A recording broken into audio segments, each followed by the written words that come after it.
ఇంకా మనకి లిస్ట్ వస్తుంది ఎవరు లేరండి ఇంకెవరు లేరు. దేవస్థానం అధికారులు నిర్లక్ష్యమే, ఎందుకంటే ఒకసారి ఎంతమంది భక్తులు వస్తారని చెప్పి సరైన ప్రికాషన్స్ తీసుకోలేదు. నేను ప్రికాషన్స్ విషయంలో ఒక 2 days బ్యాక్ 3 days బ్యాక్ అంటే ఈ క్యూ లైన్లు మొత్తం ఆ క్యూ లైన్లు అన్నీ మేము చెక్ చేసుకోవడం జరిగింది. ఇది అన్ఫార్చునేట్ థింగ్. అక్కడ గోడ ఉంది. ఆ గోడ పిల్లర్తో కట్టాడా, సిమెంట్తో కట్టాడా, బ్రిక్తో కట్టాడా అన్నది ఎవరు కూడా మేము చూసుకోవడానికి మాకు.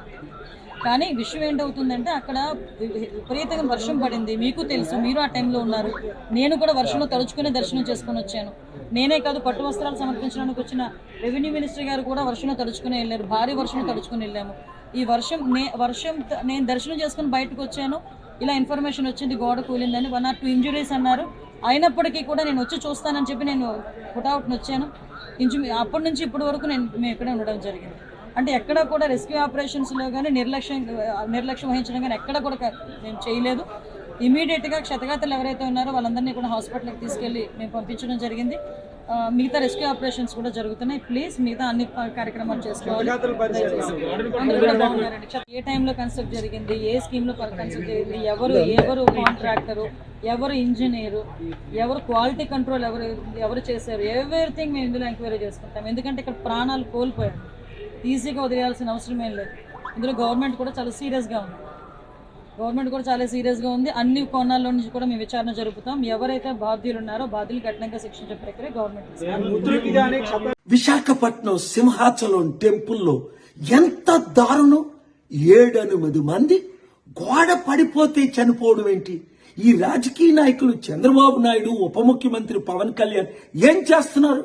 అప్పుడేమో తిరుపతిలో అనేక మంది చనిపోయారు.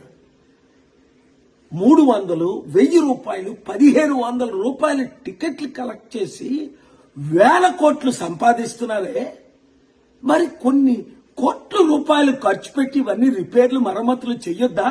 ఇంక వర్షాకాలం వస్తే ఇంకెన్ని టెంపుల్ అందుకనే లడ్డూ వివాదం టైంలో నేను సుప్రీంకోర్టుకి వెళ్ళి ఈ టెంపుల్స్ కూడా చర్చెస్ లాగే, మాస్క్ లాగే హిందూ ప్రీస్టులకి కమిటీలు వేయండి, రాజకీయంకు దూరంగా ఉంచండి అన్నాను. డిమాండ్ చేద్దాం, ఫైట్ చేద్దాం, మనల్ని మనం కాపాడుకుందాం. ఎంత దారుణం! 7-8 మంది గోడ పడిపోతే చనిపోవడం ఏంటి?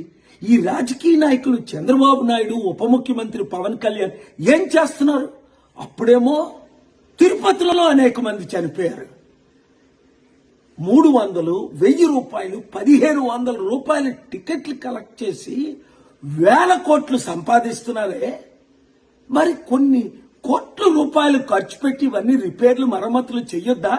ఇంక వర్షాకాలం వస్తే ఇంకెన్ని టెంపుల్ అందుకనే లడ్డూ వివాదం టైంలో నేను సుప్రీంకోర్టుకి వెళ్ళి ఈ టెంపుల్స్ కూడా చర్చెస్ లాగే, మాస్క్ లాగే హిందూ ప్రీస్టులకి కమిటీలు వేయండి, రాజకీయంకు దూరంగా ఉంచండి అన్నాను. డిమాండ్ చేద్దాం, ఫైట్ చేద్దాం, మనల్ని మనం కాపాడుకుందాం. Thank you very much. Video share చేయండి.